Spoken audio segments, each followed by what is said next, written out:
Pa to je Zaravan, to je turska reč, neko brdo, tako se valjda zove, to je turska reč, Bejr. Brdo se Zaravan, to je turcizam neki. Bejr. Kad zađe tu, to je posle toga ide se desno. Ne ide se pravo, prvi put desno preko Bagremove šume.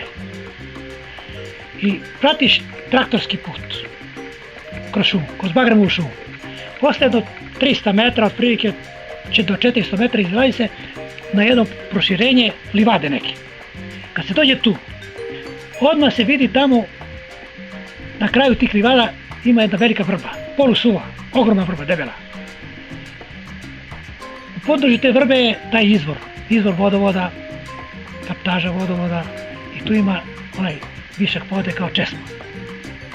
Hladna voda, tu se umiješ, napiješ se vodu i kreneš putem koji idu traktori. Pratiš potok, on se udaljava i približava potoku, ali pratiš potok posle 300 metra od tog dela, od te vrbe, od tog izvora, ne ideš desno putem kroz šumu. Tu se račva put. Ideš levo, znači pratiš potok, ne udaljavaš se od potoka. Ideš sve, pređeš malo potočić, sve, pored potoka ideš otprilike opet jedno 300-400 metara i tu se završava taj deo pored potoka.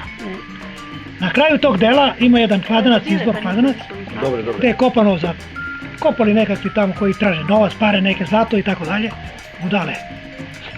Ti skreneš desno uz jedno malo brdance. Tu je isto uraslo, nekad su bile livade čiste, to je sad sigurno uraslo, ali je prohodno. Odatle će da vidiš obrise brda koji se spuštaju kao litica pećine. Odatle ne mogu ništa da ti kažem da pratiš, jer tu nema staze. Znači tu ima livade, biraš levo desno. Mi smo ovamo išli i ovamo, to je to. Posle 100 metra ti da izađeš na čiste livade. Odatle se već sve vidi. Nema da pogreši. Samo u pravcu tih stena ideš i ima da izađeš pravo na izvor ispod pećine. Voda izbire, jaka voda izbire.